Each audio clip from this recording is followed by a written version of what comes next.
નમસ્કાર દોસ્તો, સ્વાગત છે આપ સર્વનું તમારી પોતાની YouTube channel ocean coaching classes પર। મિત્રો, આજે આપણે ધોરણ 4ના ગણિત વિષયની જે નવી બ્લુપ્રિન્ટ 2025-26 છે તેનું નગર અથવા તો જિલ્લા શિક્ષણ સમિતિનું જે પ્રથમ સત્રાંત પરીક્ષા ઓક્ટોબર 2025નું બ્લુપ્રિન્ટ પ્રમાણેનું જે મોસ્ટ આઈએમપી પ્રશ્નપત્ર છે કે જે 8-10-2025ને બુધવારના રોજ લેવાવાનું છે। 40 ગુણનું પ્રશ્નપત્ર છે, સમય છે 11 થી 1।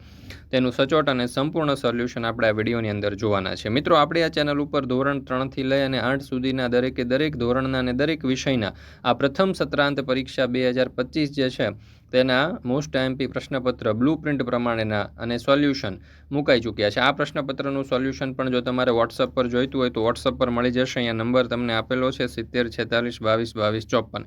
આ નંબર ઉપર કોન્ટેક્ટ કરી સંપર્ક કરી અને આ સોલ્યુશનની પીડીએફ તમે તમારા વોટ્સઅપ પર પણ મેળવી શકો છો। તો દરેક વાલીઓ, વિદ્યાર્થીઓ અને શિક્ષક મિત્રોએ અવશ્ય આ ધોરણ 4નું ગણિત વિષયનું જે પ્રથમ સત્રાંત પરીક્ષા ઓક્ટોબર 2025નું જે પ્રથમ સત્રાંત પરીક્ષાનું આ પ્રશ્નપત્ર અને તેનું સોલ્યુશન છે તેની પીડીએફ અવશ્ય મેળવી લેજો। ચાલો તો શરૂ કરીએ। ધોરણ 4 વિષય ગણિત, એમાં પ્રશ્ન નંબર 1 નીચે આપેલ દાખલો ગણો કોઈ પણ એક જેના કુલ 3 માર્ક્સ છે। અહીંયા પેલું, ભજન ઈંટો ખરીદવા ગયો જ્યાં 1000 લેખે ઈંટોના ભાવ નીચે મુજબ છે। જો જૂની ઈંટો ખરીદો તો 1000 ઈંટના 1200 રૂપિયા, ઈટાપુરની નવી ઈંટો ખરીદો તો 1800 રૂપિયા અને બ્રિકાબાદની નવી ઈંટો ખરીદો તો 2000। હવે ભજને બ્રિકાબાદની 3000 ઈંટ લેવાનું નક્કી કર્યું છે તો ભજનને કેટલી રકમ ચૂકવવી પડશે? હવે આ દાખલો જે છે એનું સોલ્યુશન આપણે સોલ્યુશનની જે પીડીએફ છે એમાં આપેલું છે અને સોલ્યુશનની પીડીએફ આપણે એપ્લિકેશનમાં પણ મુકાઈ ચૂકી છે અને સોલ્યુશનની પીડીએફ તમે તમારા વોટ્સઅપ પર પણ મંગાવી શકો છો। એપ્લિકેશનમાંથી પીડીએફ સોલ્યુશનની ડાઉનલોડ કરવી હોય તો લિંક તમને આ વિડીયોના ડિસ્ક્રિપ્શન બોક્સમાં મળી જશે અને વોટ્સઅપ પર તમારે આ સોલ્યુશનની પીડીએફ મંગાવી છે તો અહીંયા નંબર આપેલો છે 70 46 22 22 54। આ નંબર ઉપર તમે કોન્ટેક્ટ કરી અને આ જે પ્રશ્નપત્ર અને તેનું સોલ્યુશન છે તેની પીડીએફ મેળવી શકો છો।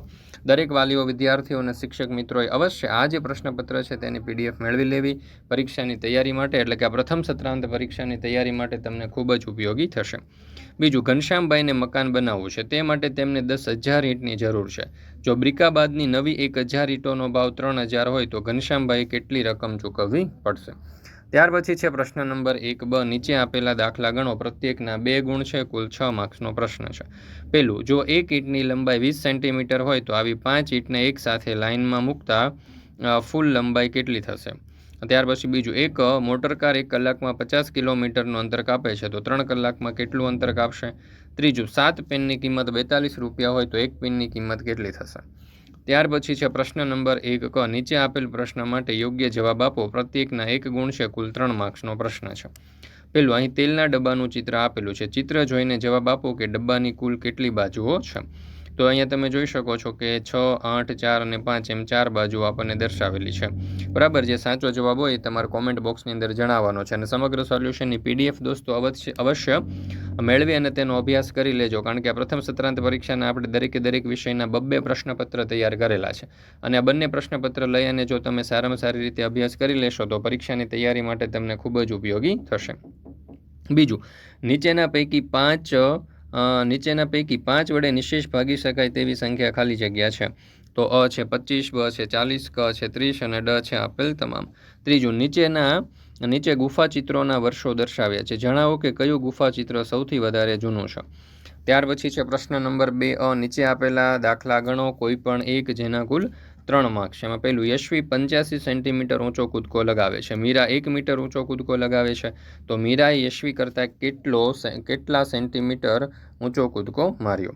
બીજું, દુકાનદાર પાસે 5 મીટર લંબાઈનો કાપડનો ટુકડો છે, તેમાંથી તે કરણને 2 મીટર અને 75 સેન્ટીમીટર લાંબો કાપડનો ટુકડો આપી દે છે તો હવે દુકાનદાર પાસે બચેલા કાપડની લંબાઈ કેટલી હશે? ત્યાર પછી પ્રશ્ન નંબર 2 નીચે આપેલા દાખલા ગણો, પ્રત્યેકના 2 ગુણ છે, કુલ 6 માર્ક્સનો પ્રશ્ન છે। એમાં પહેલું, નીતિન 1 કિલોમીટર અને 200 મીટર અંતર કાપે છે અને મનીષ 7 કિલોમીટર અને 250 મીટર અંતર કાપે છે તો બંનેએ મળીને કુલ કેટલું અંતર કાપ્યું હશે?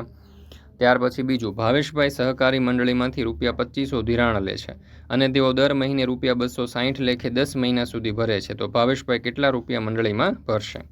ત્રીજું, માનવ વર્તમાનપત્રનો ભંગાર વેચે છે એ માટે તેને 60 મળે છે, જો 1 કિલોગ્રામ વર્તમાનપત્રનો ભાવ 15 હોય તો કેટલા કિલોગ્રામ વર્તમાનપત્ર વેચ્યા હશે?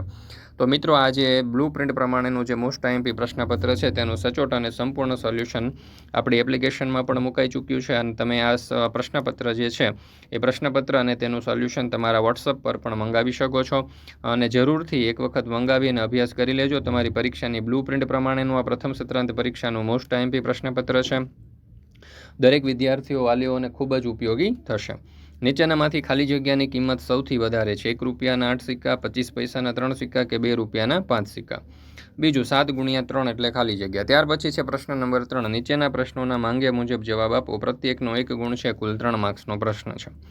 પહેલું 5, 15 ને નીચે આપેલ ઘડિયાળમાં દર્શાવો. બરાબર, અહીંયા દર્શાવવાના છે. ત્યાર પછી બીજું, નીચે આપેલ ઘડિયાળમાં કેટલો સમય થયો તે લખો. એ આપણે અહીંયા દર્શાવવાનું છે. ત્યાર પછી ત્રીજું, સવારે 7 વાગ્યા છે તો 7 ને AM કહેવાશે કે PM?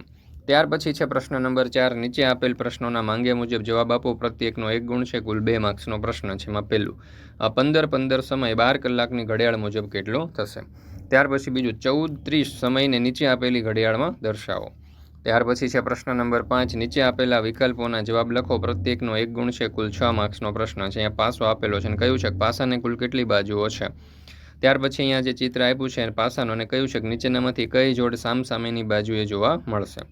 ત્રીજું, પર્વતની ટોચેથી નીચે રહેલી કોઈ વસ્તુને જોતા કેવી દેખાય છે? ત્યાર પછી ચોથું, ટેબલને ઉપરથી જોતા કયો આકાર દેખાય છે? પાંચમું, નીચેનામાંથી કયા આકારને ઉપરથી જોતા દેખાશે? છઠ્ઠું, આ પાસાને સામેથી જોતા કેવો દેખાશે? તો આવી રીતે દરેક પ્રશ્નો જે છે તે મોસ્ટ આઈએમપી પ્રશ્નો આપણે અહીંયા મૂકેલા છે. પરીક્ષાની તૈયારી માટે તમને ખૂબ જ ઉપયોગી થાય એવા પ્રશ્નો છે. પ્રશ્ન નંબર 6. નીચેના દાખલા ગણો, કોઈ પણ એક, જેના કુલ 2 માર્ક્સ. પહેલું, રામુભાઈની ભેંસ દરરોજનું સરેરાશ 25 લીટર પાણી પીવે છે તો 1 અઠવાડિયાનું કેટલા લીટર પાણી ભેંસને પીવા માટે જોઈએ? બીજું, છાશની કોથળીમાં 500 મિલીલીટર છાશ સમાય છે તો આવી 10 કોથળીઓ લેતા કેટલા લીટર છાશ સમાય? દરેક પ્રશ્નોના જવાબ આપણી જે પ્રશ્ન બેંક એટલે કે આ જે સોલ્યુશન છે તેની અંદર મળી જશે.